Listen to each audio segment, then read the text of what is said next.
The drama surrounding Kevin Stefanski's firing from the Cleveland Browns has only grown louder in the weeks since the decision was made.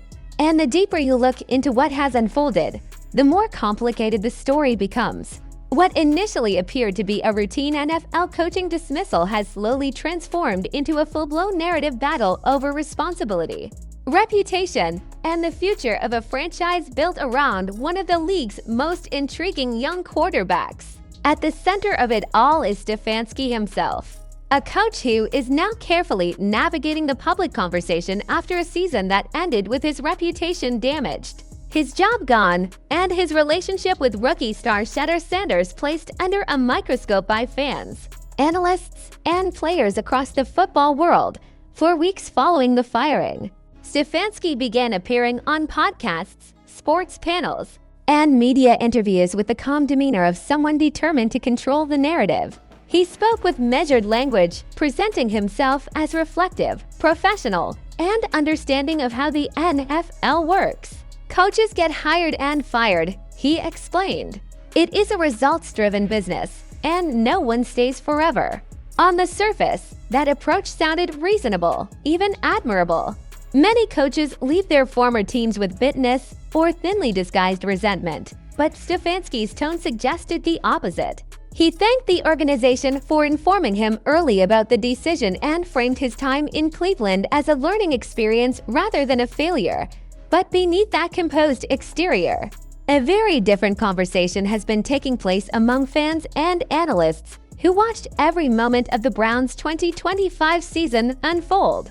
Because the version of events Stefanski appears to be presenting, one where he was a supportive coach navigating difficult circumstances, clashes sharply with the memories of those who saw the year play out in real time. For many observers, the issue is not simply that Stefanski was fired. It is that the season seemed defined by a constant tension surrounding the team's most valuable asset. Rookie quarterback Shedeur Sanders. Sanders arrived in Cleveland, carrying enormous expectations despite being a fifth-round pick. His talent, confidence, and playmaking ability quickly turned him into one of the most exciting young quarterbacks in the league. Yet his rookie season unfolded under circumstances that left many fans scratching their heads. For the first 11 weeks of the year, Sanders remained on the bench while veteran quarterback Joe Flacco started games as the Browns struggled through an inconsistent and frustrating stretch. Each week, the questions grew louder. Why was a franchise clearly in transition leaning so heavily on a veteran stopgap while a potential future star watched from the sidelines? When Sanders finally began to see significant playing time, flashes of his potential were immediate. He brought energy, mobility, and improvisational creativity that the Browns' offense had lacked. Games that once felt predictable suddenly had moments of electricity. And yet, even as Sanders began building momentum, the relationship between the young quarterback and the coaching staff seemed uneasy. Play calling occasionally appeared cautious, almost restrained, as though the system was hesitant to fully embrace the quarterback's improvisational strengths. That tension reached its most infamous moment during a two-point conversion play that has since become one of the most debated decisions of the season.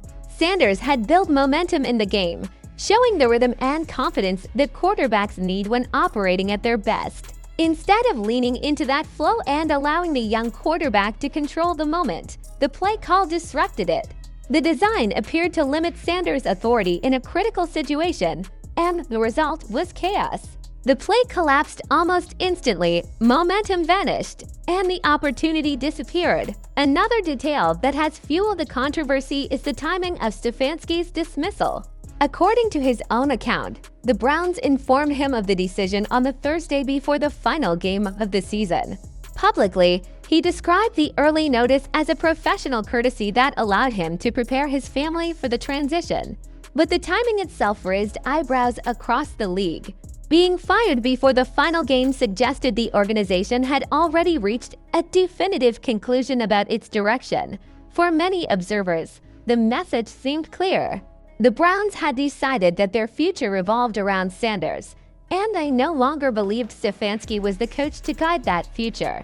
In the NFL, when a franchise quarterback emerges, the organization often reshapes everything around him: coaching staff, offensive philosophy, and long-term planning. The decision to move on before the season even ended signaled that Cleveland was ready to begin that transformation immediately. Public reaction intensified during the NFL Combine, an event normally focused on evaluating college prospects, but which unexpectedly became a stage for fan frustration. When Stefanski appeared in Indianapolis, the reaction from attendees was unmistakable. Boos echoed across the venue, a rare public display directed at a recently fired coach. It was not a quiet murmur of disapproval, but a loud, unified response from fans who had spent the entire season watching the drama unfold. Moments like that tend to linger in the sports world because they represent something more than criticism. They are expressions of collective memory. The people in that building had followed the Browns' season closely, and their reaction suggested they believed the team's struggles were tied directly to the decisions made on the sidelines. Adding another layer to the story was the annual NFL Players Association Coaching Report Card, which allows players to anonymously evaluate their coaches and organizational environments. In that ranking, Stefanski finished last among all 32 NFL head coaches. The grade itself was a C-, but the position at the bottom of the list carried far greater symbolic weight. These evaluations come from players who interact with coaches every day in meetings, practices, and games.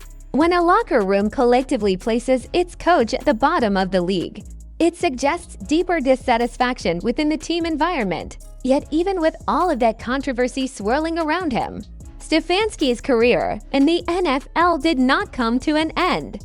Instead, he quickly landed a new opportunity as the offensive coordinator for the Atlanta Falcons. That move has created a new wave of discussion because Atlanta is also built around a young quarterback with immense potential. Michael Penix Jr. Falcons fans, watching the Cleveland situation unfold from afar, have begun asking the same questions Browns supporters once asked. Will Stefanski fully trust a young quarterback's instincts, or will he attempt to maintain strict control over the system? The answers to those questions will not arrive through interviews or podcast appearances. They will come through decisions on the field, the way plays are called, the freedom given to the quarterback, and the ability of a coaching staff to adapt its philosophy to the talent under center. Meanwhile, Shedeur Sanders appears to be moving forward without looking back.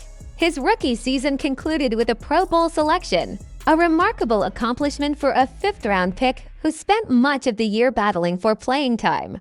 The Browns have already begun reorganizing the roster and offensive structure around his strengths, signaling a new era for the franchise.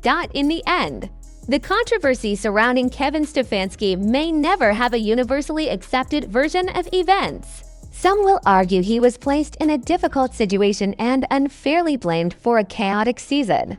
Others will maintain that his decisions slowed the development of a quarterback who could have transformed the team earlier.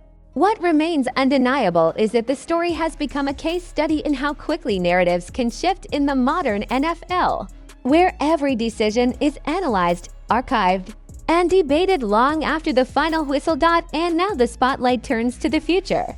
Stefanski has another chance in Atlanta. Sanders is entering his second season as the centerpiece of the Browns. Two careers that briefly collided in Cleveland are now moving in completely different directions, each carrying the lessons of that turbulent year. What do you think really happened behind the scenes in Cleveland? Was Kevin Stefanski unfairly blamed for a difficult season, or did his decisions truly hold back Shedeur Sanders' rookie development? And with Stefanski now working with another young quarterback in Atlanta, will history repeat itself, or will he prove his critics wrong? Share your thoughts below, and if you enjoy deep dive football stories like this one, make sure to like the video, subscribe to the channel, and stay tuned for more breakdowns of the biggest dramas shaping the NFL today.